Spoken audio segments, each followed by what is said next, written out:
اعوذ باللہ من الشیطان الرجیم بسم اللہ الرحمن الرحیم۔ السلام علیکم۔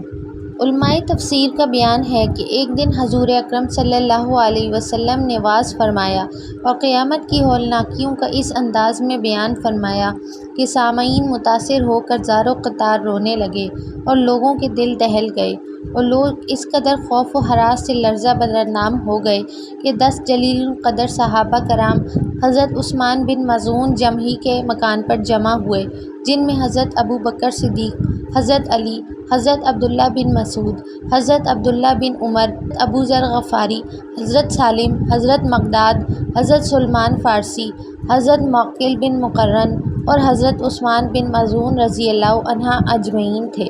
اور ان حضرات نے آپس میں مشورہ کر کے یہ منصوبہ بنایا کہ اب آج سے ہم لوگ سادھو بن کر زندگی بسر کریں گے، ٹاٹ وغیرہ کے موٹے کپڑے پہنیں گے اور روزانہ دن بھر روزے رکھ کر ساری رات عبادت کریں گے، بستر پر نہیں سوئیں گے اور اپنی عورتوں سے الگ رہیں گے، اور گوشت، چربی اور گھی وغیرہ کوئی مرغن غذا نہیں کھائیں گے، نہ کوئی خوشبو لگائیں گے، اور سادھو بن کر روئے زمین میں گشت کرتے پھریں گے۔ جب حضور اقدس صلی اللہ علیہ وسلم کو صحابہ کرام کے اس منصوبے کی اطلاع ملی تو آپ صلی اللہ علیہ وسلم نے حضرت عثمان بن مظعون رضی اللہ تعالی عنہ سے فرمایا کہ مجھے ایسی ایسی خبر معلوم ہوئی ہے، تم بتاؤ کہ کیا واقعہ ہے۔ تو حضرت عثمان بن مظعون رضی اللہ تعالی عنہ نے اپنے ساتھیوں کو لے کر بارگاہ نبوت میں حاضر ہوئے اور عرض کیا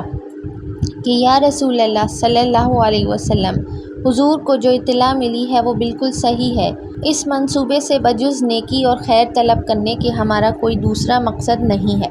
یہ سن کر حضور صلی اللہ علیہ وسلم کے جمال نبوت پر قدر جلال کا ظہور ہو گیا اور آپ صلی اللہ علیہ وسلم نے فرمایا کہ میں جو دین لے کر آیا ہوں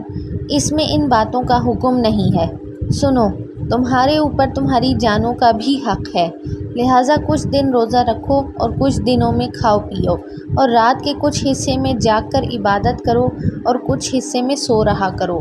دیکھو، میں اللہ کا رسول ہو کر بھی کبھی روزہ رکھتا ہوں اور کبھی روزہ نہیں بھی رکھتا،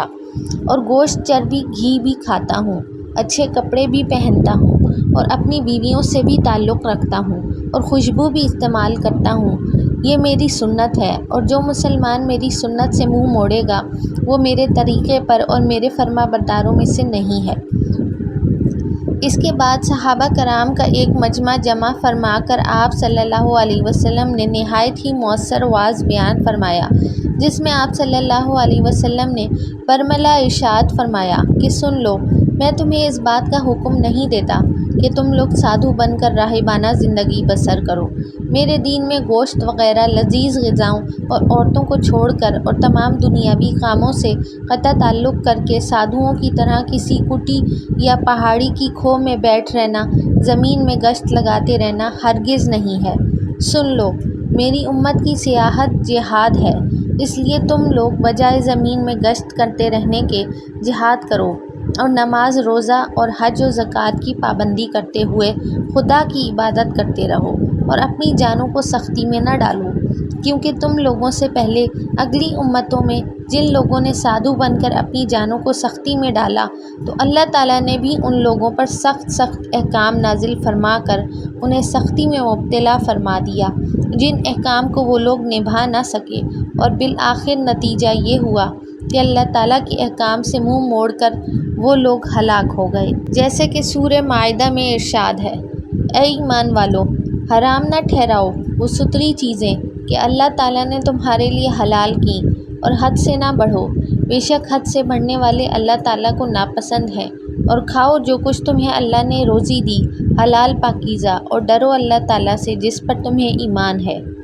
ان آیات سے سبق ملتا ہے کہ اسلام میں سادھو بن کر زندگی بسر کرنے کی اجازت نہیں ہے۔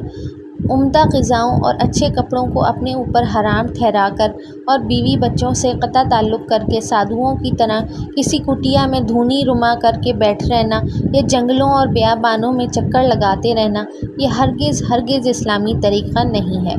خوب سمجھ لو کہ جو مفت خور بابا لوگ اس طرح کی زندگی گزار کر اپنی درویشی کا ڈھونگ رچا کر کٹیوں یا میدانوں میں بیٹھے ہوئے اپنی بابائیت کا چرچا کر رہے ہیں اور جاہلوں کو اپنے دام تزویر میں پھانسے ہوئے ہیں، خوب آنکھ کھول کر دیکھ لو اور کان کھول کر سن لو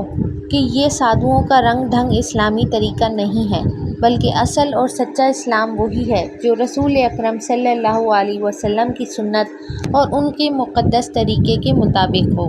لہٰذا جو شخص سنتوں کا دامن تھام کر زندگی بسر کر رہا ہو، در حقیقت اسی کی زندگی اسلامی زندگی ہے، اور صوفیہ کرام کی درویشانہ زندگی بھی یہی ہے۔ خوب سمجھ لیجئے کہ نبوت کی سنتوں کو چھوڑ کر زندگی کا جو طریقہ بھی اختیار کیا جائے گا وہ در حقیقت نہ اسلامی زندگی ہے، نہ صوفیہ کی درویشانہ زندگی۔ لہٰذا آج کل جن باباؤں نے راہبانہ اور سادھوؤں کی زندگی اختیار کر رکھی ہے، ان کے اس طرز عمل کو اسلام اور بزرگی سے دور کا بھی کوئی تعلق نہیں ہے۔